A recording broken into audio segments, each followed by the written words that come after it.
Hey there, paper geeks and glitter nerds, it's Senna the Crazy Geek Crafter. As you've seen from the title and the thumbnail, I'm making an infinity shaker this week. And it has been a project I've been looking forward to trying. I pulled a few things. I'm going to make a birthday card, so I also looked through my stash of specialty papers, and I found this beauty. I don't know if it's handmade or something, but it has this rough texture, and I really love the marble of it. I picked the mostly greenish part of it, and then I'll use other sections for other parts of the card. I did get it a little bit crooked when I put it on the paper, so there's a little tiny piece missing, and this is the plastic I'll be needing to make the shaker. But first, let's do some more die cutting. I do stacked sentiment. I often do. I like it to be more sturdy, so it holds its shape better. And for this one, I got 4. So let's get that done.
Next is the shaker.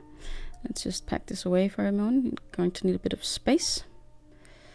And here comes the plastic. I'll cut off the end that is damaged from packaging, and then I'll cut open the sides that have been fused with some kind of heat tool, probably. There we go. And I can make at least 4 shaker cards out of this. So I use my Posca marker to mark where I need to cut the well, this isn't really acid, the packaging. That was the word we were using, the packaging. And it rubs off quite easily, but it also stays on the plastic, so you don't ruin it. That's the word. Next up, there is the gluing, and I'm going to use red tape. It is my favorite for something that has to hold for a long time.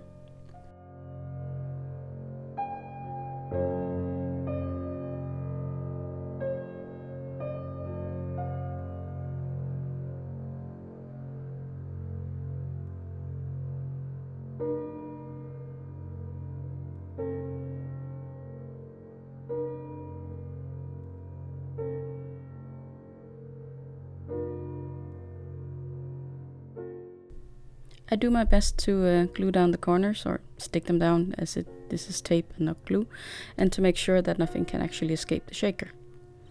But it doesn't look pretty and doesn't have to, since I'm going to mount it on a card anyway.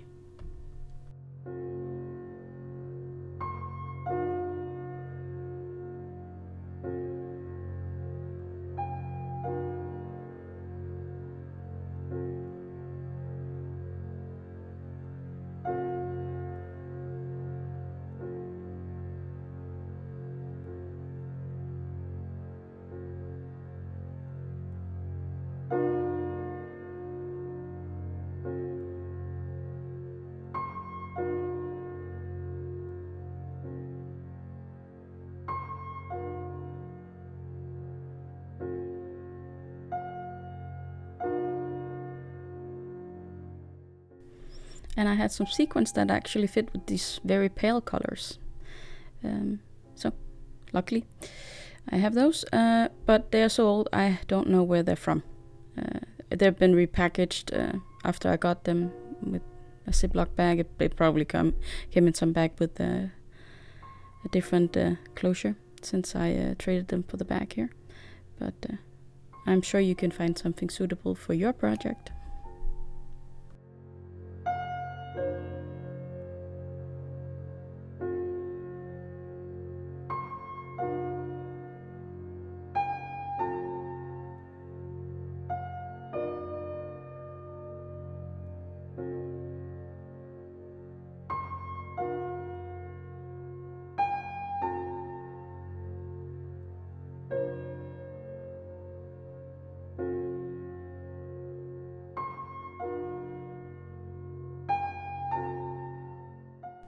Next up is my card base. It's a piece of Kraft from Søstrene Grene.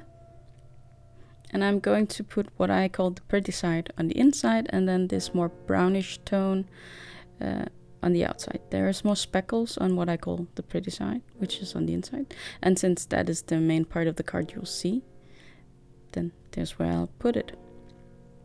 This die that I used to make the background, it's not much smaller than a standard A5, A6, A5 card. Oh, I forget. It's an A6, sorry. I sometimes get a bit confused.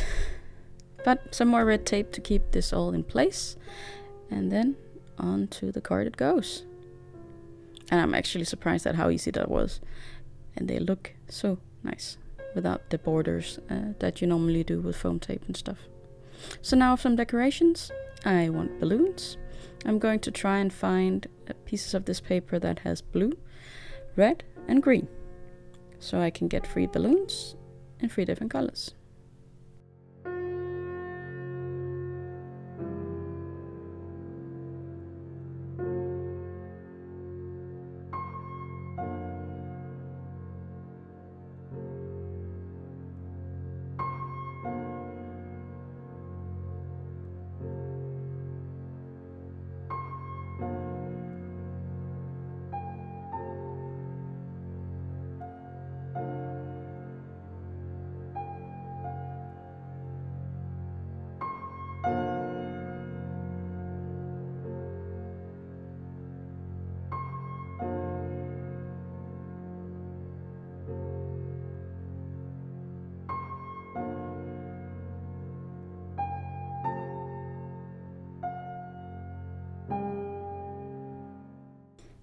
My blue balloon is not as blue as I would have loved it to be.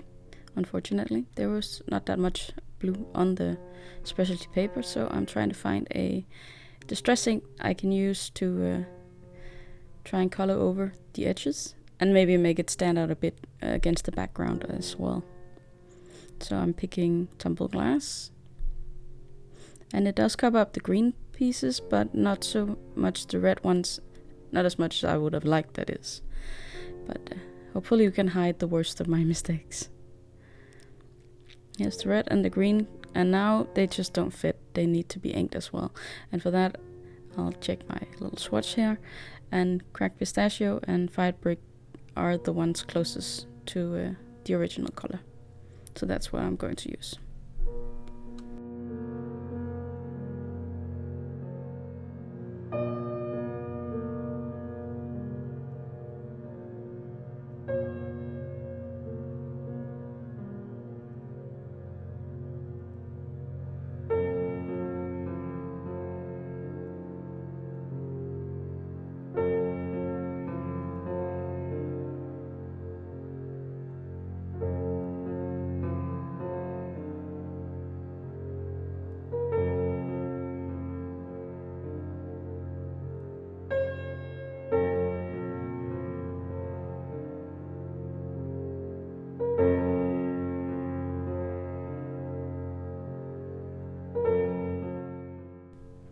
I'm just hiding the part of the green that I didn't like too much in my composition, and every balloon needs a string, and at least in my opinion. And a friend of mine showed me that you can actually pull apart embroidery thread, so now I have even thinner strands that are far more suitable for my project. That's fantastic. So some tape to hold the string on the back. I don't want to tie tiny bows on these. I don't have the patience. So I round it about the little, what do you call it? The sprout or something.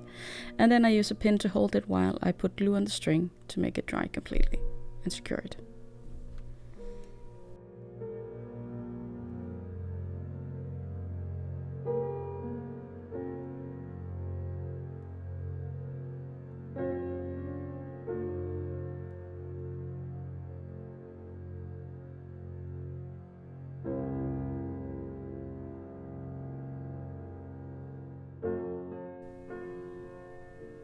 While everything was drying, I was figuring out if I needed a sub-sentiment, and I decided against it. They fit by when it came to the size, but I didn't like that they weren't straight. And they weren't curved perfectly either. They were, just not right. Just not right. For my next trick, I'm going to cut even more balloons. And these will be black, because that's what I had at hand. And I'm going to glue it to the back of the other balloons to make them stronger. Now, contrary to what I figured would happen, when I put glossy accents on them later, they actually bowed a lot. Like a lot. You can't really see it on the picture, but when you tilt the card just a tiny bit to the side, you can see it, that they're warped. I don't know what that was about. If I used too much glossy accents, maybe, but sometimes I find I use too little. So there must be some kind of magical middle. I don't know where it is yet. I hope to learn. But the idea was sound, in my opinion, and it also helped me to keep the string where it was supposed to go, securing it, if you will.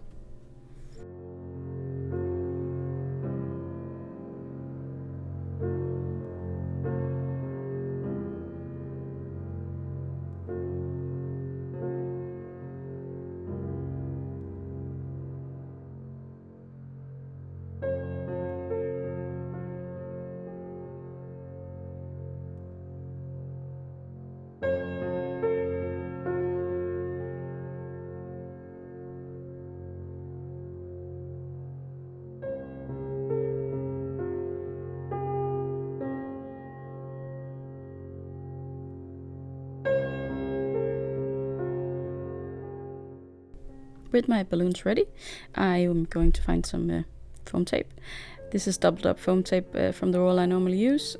It's just a piece I had left over, so why not use it now? And I don't need that much for these 3 little balloons.